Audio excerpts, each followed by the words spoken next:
Hello everybody, Weegee here, and welcome to my RWBY Iceberg, where I'll be talking about all things RWBY, from spin-off shows to fan creations. So first off, what is RWBY? RWBY is an American anime created by Monty and owned by RoosterTeeth, that released back in 2013. So with Volume 9 a few months away, and 8 years of information, let's get started. Oh, and one more thing before I start. If you enjoyed this video, give a like and subscribe. Now that the shilling's done, let's get this video started. You ever notice how a lot of the characters in RWBY have names that relate to colors in some shape or form? There's a reason for that. It was a rule Monty set for both fans and the crew alike.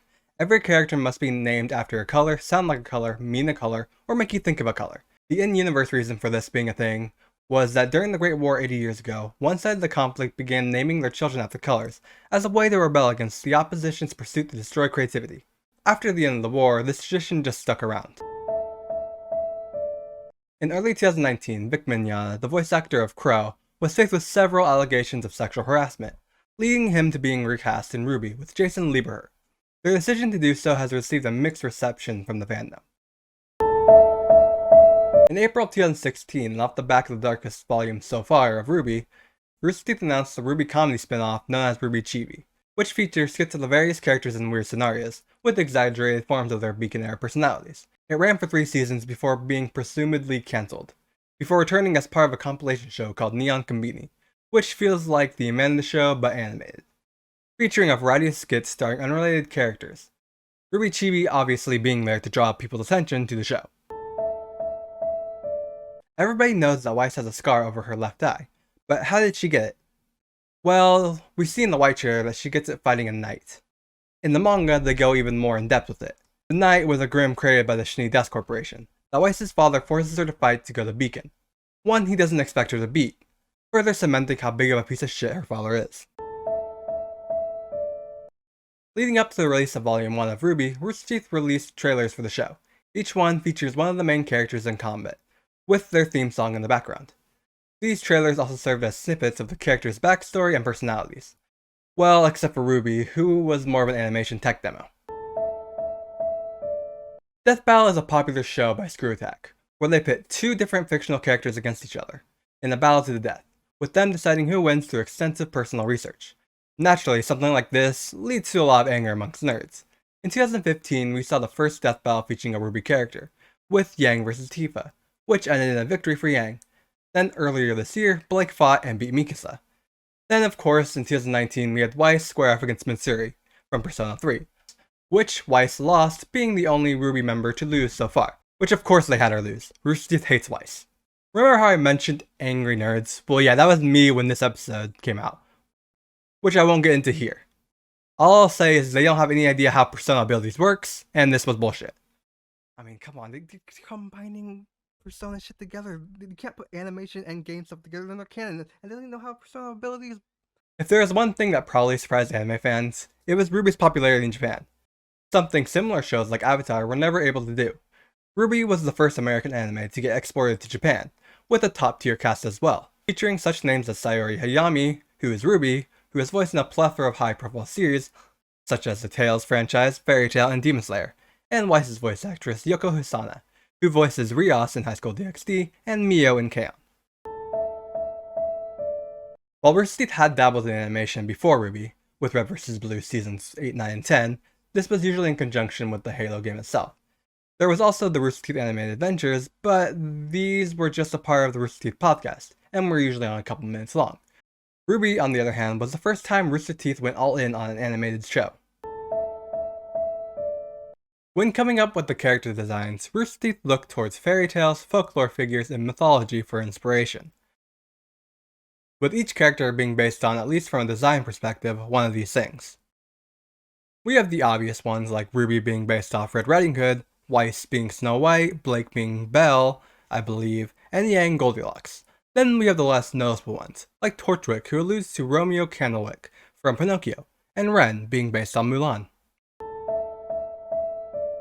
Much like the Vic thing, I won't spend much time on this, but in 2019, the head of animation and voice actor of Torchwick, Grey Haddock, has several complaints levied at him about forcing crunch time on the animators and lying to contractors about becoming permanent employees, as well as just general mismanagement. This led to him stepping down as the head of animation, and then a few months later being laid off. so the chances of Torchwick coming back might be a little low. Speaking of Torchwick, along with the crow being RWBY's father thing, this is the other really big theory in RWBY, one that pops up right before every season. The Torchwick is actually alive theory. This one I get though. Torchwick was one of the best villains in the show, so naturally people want him to come back. This one is intrinsically tied to the idea of no body, no death in media, where if you don't see the body of somebody, then you can't be 100% sure they are dead. Sadly, I don't think that Torchwick is alive, but if the theories about the island in Volume 9 are right, we might see him in some capacity. Pyrrha's death really shook the community, with her being one of the most popular characters in the show. She's killed by Cinder, trying to stop her from destroying Beacon. Of course, in the end, she failed, and we got that scene about Destiny that still hasn't really been touched upon. But did you know that Jen Brown, the voice actress, had known about Pyrrha's death since she was cast as her before Volume 1? After the episode, Jen Brown tweeted this: "I have known from the minute I was cast 3 years ago that this would be Pyrrha's fate. It was Monty's intention from the start, and although it is kind of a relief to no longer have to keep it to myself, I am very sad that her journey has come to an end. Watching that final scene was beyond emotional for me. When you've invested so much into a character, it is hard to let them go." Shipping is a huge part of the RWBY fandom, so much so that when they were looking for team attack names for Team RWBY's moves, they turned towards the shipping community's fan names for the ships. In the show, these team attacks are called Iceflower, which is one of the names for the ship between RWBY and Weiss. Then they have Freezer Burn, which is the most popular name for the ship between Weiss and Yang, and then of course Bumblebee, which I probably don't need to explain. Outside of crossovers with franchises under the same company, they don't seem to be used that much in the world of gaming. So it was a bit of a shock when the MOBA Smite announced that they would be doing a crossover event with RWBY, where they would be bringing the main characters over as skins in the game. But they weren't just simple skins, they also had unique animations and voice lines. So now you can see Weiss beat the shit out of gods, which is what everybody wants to see, right? The world of Remnant has its own fairy tales, which I'm sure you knew, but did you know that all these fairy tales allude to true events within the canon? The girl in the tower that gets saved from her father is about Salem, and then the wizard who gives the girls their powers, creating the first maidens, is about Ozpin. There are more fairy tales within this world, but we have yet to see what they allude to. The RWBY fandom is a pretty active and big community, and as you would suspect with a community as engaged as the fandom, there are a lot of theories. One of the most popular and prevalent theories in the community is that Crow is RWBY's real father. There are multiple videos, fanfictions, and fanarts dedicated to this theory. These theories usually point to the fact that they both use scythes, act similarly, and bring up some circumstantial evidence about Crow's relationship with Summer. I don't personally agree with this theory, as it doesn't make sense for them to lie about it. I mean, it's not like Crow isn't in their life. Also, I just like Taeyang, I want their family to be happy, with no family drama, outside of Yang's murder-happy mother. So I talked about the Smite crossover, but that's not the only video game crossover that RWBY has been involved in, and this one was more extensive, with them being a core part of the game. At 2019 EVO, the next game in the BlazBlue franchise was announced, titled BlazBlue Cross Tag Battle, a game that would feature characters from 4 different franchises: BlazBlue, Persona 4 Arena, Underbirth, and of course, RWBY. When the game was released, they only had 4 characters from the franchise, being the titular characters, but then in 2019, with their 2.0 update, they added one more RWBY character, who probably to a lot of people's surprise was Neo. As while she is super popular, she wasn't exactly an important character at the time. At this time, she's still the only additional RWBY character added to the roster. While these aren't as prevalent in later seasons, during the Beacon arc, there were a few small RoosterTeeth references, like in the first episode where RWBY says, "That's my uncle," which is a reference to the RoosterTeeth animated adventure where Bernie does a super exaggerated anime voice. Then there's the Achievement Hunter poster in Chapter 9, and the X-Ray and Vav comic in Volume 2. I'm sure there are more, but I don't feel like scouring through the early volumes for them. With how popular Roman and Neo are, it's only natural that there would be interest in their backstories, and would be theories about them. The most popular being the Brunswick Farm theory. So first, what is the Brunswick Farm? It's the place they visit in Volume 6, with the Apathy Grim, my personal favorite Grim and the best part of the season. But how does this farm connect to Torchwick and Neo? Well, technically it doesn't, as with the release of Roman Holiday, which I did a couple videos on, check them out, this theory was debunked. For that, people thought this was the place they were from. As in the episode, there's a picture on the wall depicting a ginger boy and a girl who in this dark photo looks like she might bear multicolored hair. The theory goes that they were the only survivors of the Apathy Grim, eventually turning to a life of crime. The relationship between RoosterTeeth and the fans is a unique one, as shown with RWBY Chibi, where they brought popular fan artist Hajime Nakamura, better known as Mojo Jojo, to do the concept art for the show. When you have a show as hot as RWBY, naturally you want to expand to every market that is possible. In 2018, Rooster Teeth would release its second board game, this one based on RWBY, called RWBY Combat Ready, which is a 2 to 4 player co-op board game where each player plays as one of the main characters, and they work together to fight randomly drawn forces of evil. They would later release an expansion with more characters, including Neo. Voice actor Michael Jones and Lindsay Jones, who voiced Sun and Ruby respectively, are actually married in real life, with, I think, a couple kids. Whether this will turn anything in the show, I don't know. When designing the costumes for the characters, one of the things Monty wanted to do was make them convenient for cosplayers, with plenty of pouches and pockets for them to carry their stuff in. There has been debate about whether with more recent designs they've gotten away from this concept, but I'm not a cosplayer, so I couldn't really say. At RTX 2021, I believe, during the RWBY panel, they announced the birthdays of the rest of Team RWBY, as we already knew that Ruby's birthday was October 31st, Halloween. Here we found out Weiss's birthday is May 15th, Blake's is January 19th, and Yang's is July 28th, sharing a birth month with me. These birth dates make Blake the oldest and Yang the youngest of the older three, which I didn't see coming. She always seemed like she would be the oldest. At RTX 2018, Rooster Teeth announced that Scholastic would be publishing young adult novels written by E.C. Myers about RWBY. The first book, called The Fall, was released on June 25th.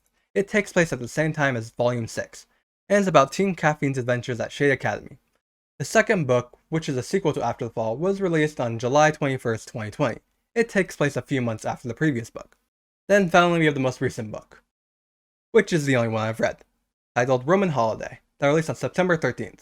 It chronicles Roman and Neo's journey to becoming who they are today, as well as how they became the duo they are now. I've actually done a couple videos on this book. One is a theory about the book before it came out, the other a review / follow-up on my theory.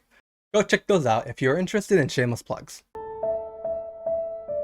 We talked about RWBY's popularity in Japan, and that wasn't limited to just the anime, as the same year that the anime was brought to Japan, a manga series by Shiro Miwa, creator of Bungo series, was released.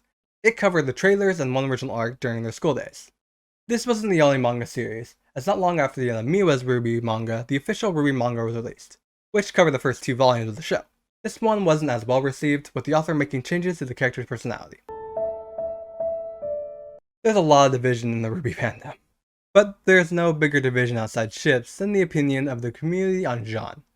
With opinions such as Jean is the greatest character ever, to he's a waste of space that ruins every scene that he's in. This can be best seen in the fanfic community, where there are exactly 2 types of Jean fics. The Harem Anime Protag fics, and he's not really there at all fics. There's really no in between. In the 2019 movie Dr. Sleep, the main character Abra Stone has a bunch of RWBY paraphernalia in her room, so you can see a couple of RWBY posters as well as an emerald statue. The actor of Abra is a huge RWBY fan, so that was likely the reason for the inclusion. As far as I've seen, there's never been a show that has such a deep connection with its music, like RWBY. The music in RWBY serves as an extension of the show, with plot points, backstories, and character studies all being included in the soundtracks. Hell, some of the songs explore the characters better than the show does, and if you listen hard enough, you could even hear some spoilers in there. If you're familiar with the RWBY fandom, you know how prevalent shipping is in it. Hell, my brother, who isn't even caught up on the show, knows about the main ships. Which begs the question, on why is it so low on the iceberg? That's because of how deep the shipping goes in the community, with straight, gay, lesbian, and even quite a bit of polyamorous ships. They even have unique names for ships, such as Freezerburn, Bumblebee, and Black Sun. If there are 2 characters in this show, they likely have a ship with a fun name. Shipping does really go deep in RWBY, so much so that I could probably build a pretty extensive iceberg with them. You know what? I think I'll do just that, so look out for my RWBY ship iceberg. Oh, this one isn't going to be fun to talk about. Like any show that has a sizable following, there is toxicity in the community. But what I think sets the RWBY fandom's toxicity apart from other communities is what they're toxic about. Usually a fanbase's toxic side shows itself when somebody criticizes the media, with the fanbase attacking them in defense of their favorite show, or with its ship wars, which RWBY does have, especially with the Bumblebee community. They're vicious. With RWBY, it's kind of the opposite, at least in my personal experience, with people in the community getting attacked for enjoying the show. There's this weird side of the RWBY fanbase that hates the show but continues to watch it, just to criticize both the show and the people who genuinely enjoy it. And it's this side of the fandom that is the most toxic. Theory that I didn't really know about until looking into this stuff for the iceberg is the Ginger Death theory, which states that at least one ginger will die in each arc, which seems to check out so far. We had Ron Pure in the Beacon arc, Adam in the Animus arc, and finally Penny in the Atlas arc. So Nora better watch out as she's the only redhead left. Neo's a very popular character in RWBY, but I bet you didn't know that this mute has a voice actor, and that Casey Williams, the singer for most of the RWBY soundtrack, is that voice. At least in the Blaze Blue game she is. We haven't seen so far in the show. Dishwasher 910 is a very popular fan artist. He draws for a variety of different shows, including RWBY, where he created an AU called RWBY 3.0, which takes place some years after the defeat of Salem, where new, stronger Grimm have started to appear, one of which takes RWBY's legs, forcing her to get cybernetic ones. This AU also features Blake as the leader of the White Fang, Yang the Wanderer, and Weiss as the most interesting character, which isn't a surprise. She is the leader of the new division of the Atlas military, called the Special Research and Extermination Division, or the SRED for short. Weiss also serves as the morally gray character of the AU. Oh, also, she has this amazing hat. Fanfiction, those often poorly written stories by fans. The community for this is quite active for RWBY, and the quality is above average compared to other communities. In the 8 years it's been out, RWBY has accrued quite a high number of fanfiction stories, sitting at the 5th most written for anime on fanfiction.net, and sitting at 29,000 stories on AO3. While doing research for this, I found an interesting difference between the two sites. While fanfiction.net has RWBY under anime, AO3 has it under cartoons, further begging the question about whether RWBY is an anime. The relationship between RWBY and fanfiction is also a strange one, with both the community and the creators fully embracing it as part of the RWBY experience. The Silver trailers are a set of fan-made animations by Mark that introduce his original characters, Silver, Viridian, Linen, and Regalia, that take heavy inspiration from the original RWBY trailers by Montiome. The animation for the first two trailers are a bit rough, but much like the RWBY show, it gets a lot smoother in the more recent trailers. I've known about these trailers for a while, but hadn't actually taken the time to watch them until now, and they're really good, so if you haven't watched them yet, check them out. In 2020, RoosterTeeth announced 3 new RWBY shows, one of which was a D&D campaign set in the RWBY universe, called RWBY The Grim Campaign, which stars Carrie Shawcross, writer of RWBY, Laura Yates, Chad James, Boomstick from Death Battle, and Chris Kokonos as the player characters, with Eddie Rivas, another RWBY writer, as the DM. With the RWBY writer as the DM, you know that the D&D campaign will be accurate. As of right now, there are 2 seasons of the campaign out, and they have released a homebrew character sheet for the Huntsman class. Hopefully down the line, they also release a book with all the homebrew rules. Weiss's style of fencing was directly influenced by the way Monty fenced, even down to the handedness of them, with both Weiss and Monty being left-handed. When RoosterTeeth was thinking of skits for RWBY Chibi, they not only came up with original ones, but also dove into the world of fan comics for skit ideas. Of course, they credited all the artists whose skits they used in the show. If you watched the Red trailer, you probably remember the tombstone in the trailer that belonged to Summer, RWBY's mother. Originally though, that wasn't the case. It was just a nameless tombstone that Monty thought was a cool set piece. It wasn't until at the suggestion of Jeff Williams that it became her mother's. The Juniper death theory is just as it sounds, a theory on how they will all die. But what's interesting about this one is how it's connected to the people they are based on. This theory started after Pyrrha's death, where she is shot in the Achilles tendon much like Achilles shortly before she is killed. So people thought, what if they killed the other members in a similar manner? What if Jean is set on fire like Jeanne d'Arc? Which is a possibility with Cinder around. Nora killed by poison after felling a foe like Thor with Jormungandr, or Ren in how her Mulan died. I think she's thrown off a bridge or something. It's one of the more interesting theories to me, but that's probably my love of history and mythology talking. RWBY has a brief cameo in the movie Ready Player One. A cameo so brief that it's a blink and you'll miss it moment. It's just her silhouette swinging Crescent Rose in the background. Did you see it? In an AMA, voice actress of Weiss, Cara Eberly, revealed that Weiss's favorite ice cream flavor is blueberry frozen yogurt, which is the most Weiss thing ever. Neo, the incredibly popular mute, a character who at this point it would feel weird of her to talk. But did you know that she was originally created as a casting call? For the actor Sarah Silverman? Yes, the voice of Vanellope in Wreck-It Ralph. She was originally going to be the voice of Neo, which is really hard to picture, but things fell through and we got the cute, slightly psycho mute we all know and love today, So I think it worked out for the better. While doing research for this video, I noticed something odd about Weiss's scar in the first 3 volumes as opposed to the rest of the show. Its position changed. In the first 3 volumes, the scar is asymmetric. It doesn't line up perfectly, more like 2 scars. Which kind of fits with her off-center ponytail as a symbol of a rebellion against her father's view on perfection. But in the volumes after 3, her scar runs perfectly down her eye, in the same spot both below and above her eye. Now I know that scars can move and even shrink as time goes by, but I don't think one part of a scar would move but not the other. So I'm not sure what the reason for it is. Maybe it's just an oversight. How do you think the RWBY map was created? Do you picture Monty hunched over some paper, meticulously drawing each continent? Well, if you did, you would be wrong. His first drawing of the world of Remnant was on a napkin in IHOP, which he drew with ketchup. Leading up to the release of the first volume of RWBY, RoosterTeeth created Twitter accounts for RWBY and Weiss. These accounts would only have 2 tweets each before going inactive. In 2015, they would create one for Yang, and 2016 for Jean. These ones were a bit more active, but usually just 3 tweets. Blake was the only member of Team RWBY not to have one, but when you're a former terrorist, I suppose it's not wise to have a social media account. Neo is one of the best designed characters in the show, which should come as no surprise since her design is based on a legitimate cosplay one of Monty's friends did of Torchwick, which is another one of the best designed characters in the show. A lot of you are probably going to go, RWBY what? And honestly, I was with you before this video. RWBY Rex is a reoccurring Easter egg in the earlier volumes. It was a dinosaur that was a free asset with Poser, the original animation program they used, that Monty would post in various weird situations with RWBY characters, when he was working on RWBY Sleep Deprived. It would also make appearances in the actual show, in the background of various scenes. It would even sort of make a comeback in Volume 7 on Irwin's car. I love the Ace Attorney games, and RWBY, so imagine my surprise when I happened upon a fan game that combined those 2 franchises. Fittingly called RWBY Rose Ace Attorney by Ice Ninja X77, a video game design student. It has 2 cases, one of which has you just like in the actual Phoenix Wright game, playing as a rookie defense attorney in their first case. Starring RWBY as Phoenix Wright, Blake as Mia, and Weiss as Edgeworth.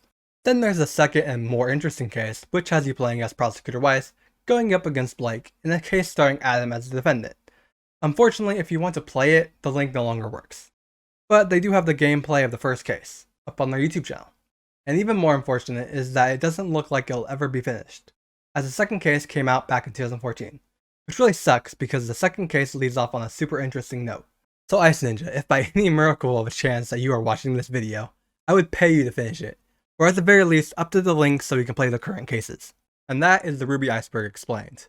If you like this video, give a like and subscribe, and if there's anything you think I missed about the RWBY fandom or any interesting tidbits you know that I don't, leave them down in the comments below. And see you in the next video. Weegee out.